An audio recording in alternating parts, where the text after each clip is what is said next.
کسی نے ایک سوال کیا کہ ان کا سوال یہ ہے کہ ایسا انہیں لگتا ہے کہ اگر کوئی کام آڈ ڈیٹس میں، مطلب ایسی تاریخوں میں جو جیسا 1 3 5 7 میں اگر کیا جائے، اسی طرح کچھ قسم کے انہوں نے کہا کہ اس سے کامیابی ملیں گی.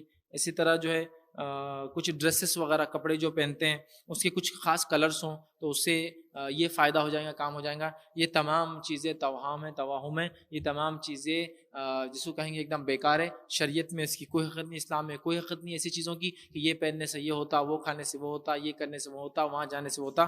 لہٰذا یہ آڈ ڈیٹس پہ خاص کام کرنا تاکہ آڈ میں کرے تو کام ہو جاتا، یا 3 بار کوئی کام کرنے سے 3 بار ہو جاتا، یا لاک کو 3 بار چیک کرنے سے لاک مضبوط ہو جاتا، یا کوئی چیز کو پار کرنے سے پہلے ہر بار سیدھا پیر ہی رکھنا، اس سے یہ مسئلہ حل ہو جاتا، یا پھر الماری کھولتے بند کرتے وقت یہ کرنا. یہ تمام درست نہیں. ہاں جو سنت سے ثابت ہے، کسی چیز کی شروعات سیدھے ہاتھ سے کرنا ہے نا، تو کیا دروازہ کھولتے وقت بسم اللہ پڑھنا، یہ جو ذکر و اذکار کی شکل میں درست ہے. باقی جو آپ نے کہا آڈ ڈیٹس میں فلاں چیز کرنا، خاص ڈریس کے کلر پہننا تو یہ کام ہو جائے گا، شگن لینا، یہ لال پہنے تو آج نوکری مل جائیں گی، لال نہیں تھا تو فلاں، یہ سب بیکار بات ہے، اس کی کوئی حقیقت نہیں ہے. اسلام میں ایسا کچھ بھی نہیں ہے. اگر آپ ایسا کرتے تو فوراً اللہ سے توبہ کرے اور چھوڑ دے. ورنہ یہ چیزیں اگر یہ سوچے کہ لال پہنے تو ہی سکسیس ملی تو یہ تو شرک ہو گیا. آپ نے کہا کہ یہ کلر آپ کو کامیابی دلائے، اسلام میں بالکل جائز نہیں، یہ حرام ہے. لہٰذا اس سے بچنے کی کوشش کرے.